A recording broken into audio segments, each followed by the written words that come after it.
Salam xərçənglər, sizin üçün 2026-cı ilin sentyabr ayına baxıram. Görək bizim xərçənglərimizi sentyabr ayında nələr gözləyəcək.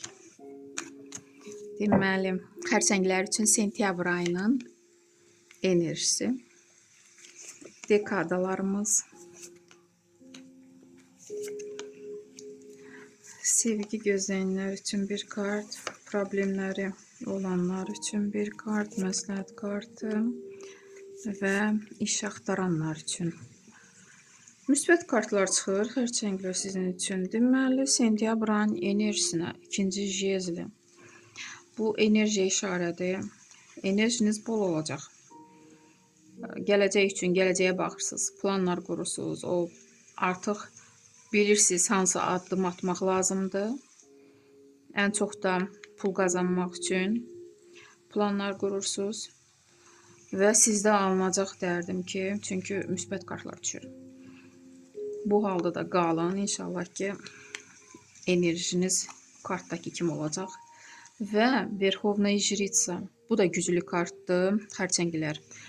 Ya özünüz belə olacaqsınız, ekstrasens kimi. Görücü qabiliyyətiniz, hiss etmə qabiliyyətiniz o qədərdir ki, da güclüdür ki, insanları hiss edirsiniz. İnsanlar ağzını açmadan siz bilirsiniz ki, onlar nə demək istəyir. İnsanlara baxan kimi siz oxuyursunuz ki, da bu müsbət enerjili insandır ya mənfi enerjili insandır. Yalan danışır ya düz danışır. Yəni sizdə bu var, bu qabiliyyət var sizdə. Və əgər səhhətinizdə problemlər varsa, bunun ikinci mənası da əməl oluna bilərsə, bunu diqqət edin, yoxladın. Amma başqa kartlara baxanda mənfi kartlar yoxdur.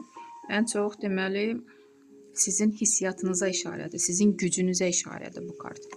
Güclüsüz. Rıtsır Pentakli. Pul qazanmaq üçün yola çıxırsınız və sizdə alınır, pul qazana bilirsiniz. Nə adım atırsınızsa, bax görürsünüzmü, deyirəm gələcək üçün də planlar qurursunuz. O artıq həyatda yaşanır. Məhz sizin əziyyət çəkməyinizə görə. Və burada 6-cı kubki. Təklif alırsınız. Əlavə qazancı üçün və siz bu təklifi qəbul edəcəksiniz. Əhval-ruhiyyəniz bu kartla yüksəkdir.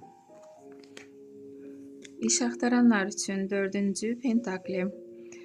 Çox xərçənglər iş tapa biləcək, pul qazana biləcəksiniz. Pula işarədir. Əlinizə pul gələcək. 8-ci kubki.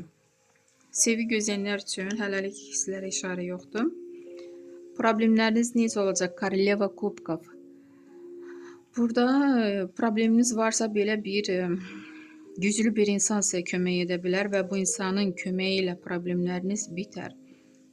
Elə insanlar var ki, bəlkə də borcunuz var, kreditiniz var da və bu yanınızda kimdirsə də həm vəzifəlidir, həm deyərdim ki, təcrübəsi böyükdür. Ona görə də bu insanın sizə kömək edəcək və problemləriniz bitəcək. Məsləhət kimi Koroleva Meçey. Hər aldığınız xəbərə o dəqiqə baş qoşmayın, yəni birinci aldığınız xəbəri yoxlayın. Düzgün və